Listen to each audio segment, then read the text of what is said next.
Today in this video, we're going to talk about how to kick longer for any kind of kick in Taekwondo. So let's get started right now. Bam! So I have some drills that will help you guys out so that you can kick longer on whichever kick it is to have a good tornado kick, spinning hook kick, roundhouse kick, axe kick. And if you use these methods, it will make your kick look longer and beautiful. And if you have long legs already, that's a bonus. And if you're kind of like me without that long of legs, then this might be better for you. But if you have long legs, then wow, your kick will be so awesome. So let's take this off with our first roundhouse kick. And roundhouse kick is one of the basic kicks that you can do in Taekwondo, and you can use this kick to develop longer kicks. So regular roundhouse kick, it looks like this, and drop it down to the front. So basically it's all the way, bend your knee to the front, and then once you reach that highest point of your knee, then this is when you pivot and snap at the same time, just like this, without using too much of your hips because you want it really fast. So what would happen if we can tweak our hips and utilize it to our maximum potential? So now you have three things to keep in mind when you're doing this training. So number one is you have to pivot 180 degrees on your supporting leg. That is the most important one. So if you take a look at my front leg here, once you kick, this foot has to pivot all the way facing the opposite direction, and this is critical for a long kick. Now, a common mistake is people overturn their shoulders when they pivot, and if people don't have very good hip mobility yet, you can actually check out this video for hip mobility, or in the link below. Maybe after this video, that'll be much better. It'll kind of make more sense. When you're doing this 180-degree pivot, you want to think you don't really have an upper body anymore. You only have your hips and the lower body. That's it. Your upper body is just there. It's like a blob. So once you think about that, when you pivot all the way, your shoulders are really relaxed. They're not doing anything, and you're just doing that 180 pivot. So your shoulders are actually kind of facing outwards the opposite way, which is 15 degrees, and that will actually stop you from overturning. It's so good, right? Like this tip is really good. So make sure you do that with your shoulders and you won't overturn as much. Now, once you get in this position, you really want to work on your balance, or if you don't have very good balance yet, you can use something to hold on to.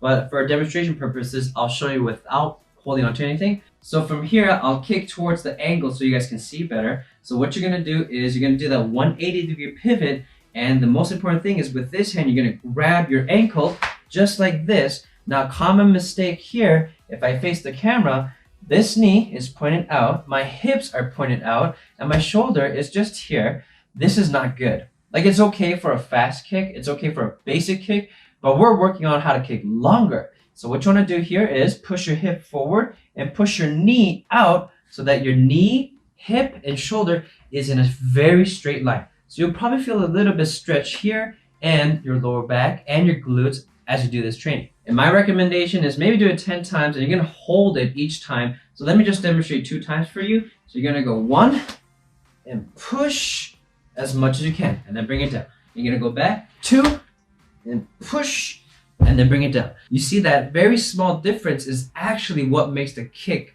longer. Like everyone knows, when you work on the smaller details, in the end result, it's a greater return and it looks so much better. So get those small details mastered. By the way, if you guys already like these tips, please click that like button. Thank you very much. Now this time you want to do the exact same thing, but you want to make sure that you're in that position in one smooth motion. So same thing, you're going to go 1 and down. And notice my left hand is towards my chest as well to keep it very controlled. And 2 and down. And you're going to squeeze your core together. Relax your shoulders, and 3 and down. You have to ask yourself 3 questions. Is my foot 180-degree pivot? Yes, it was. Did I grab my ankle? Yes, I did. Did I push my hips in? Yes, I did. Oh, actually 4 questions. And did I actually point my knee forward so it's in line with my knee, hips, and shoulder?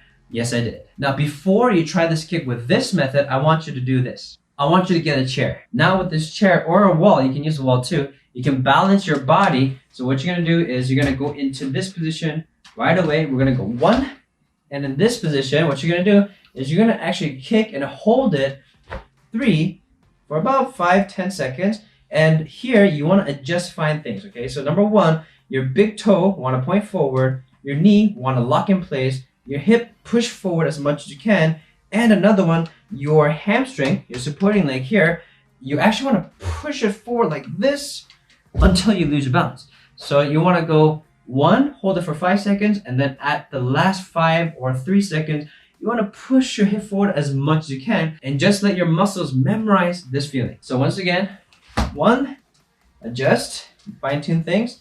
2, focus with your big toe and hold it for about 5 seconds. And then for 5, push that bottom foot. So imagine someone's like pushing hip forward like this.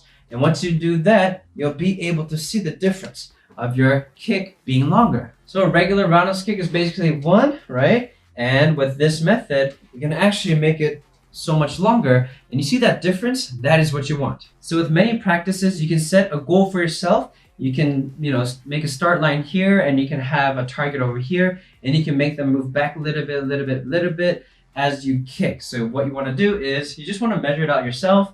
You want to kick just a normal roundhouse kick, and then you want to kind of push your hip forward a little bit more. Okay, and then this time you want to push a little bit more. And this time, let's see if you can go a little bit longer with your roundhouse kick. So once again, this is just a scratch of the surface of how to kick longer in basic steps. We didn't really talk about how to kick longer. Maybe that'll be the next video. So this method actually works for like every single kick in Taekwondo. Once you master the basic roundhouse kick, hip rotation motion, then you'll be able to apply to spinning hook kick. You'll be able to apply to a high tornado kick. And you can actually apply to X kick. You see that long range of motion when you drop down? This is really, really important. So did you find value out of this video? And if you did, please kick that like button. Make sure you subscribe to my channel so you don't miss any of my content, and we can see each other every week. So thank you guys so much for watching this video, and I hope you guys are staying safe and healthy. And until then, please check out these two videos for your preference. Thank you very much. Have a wonderful day. Bam!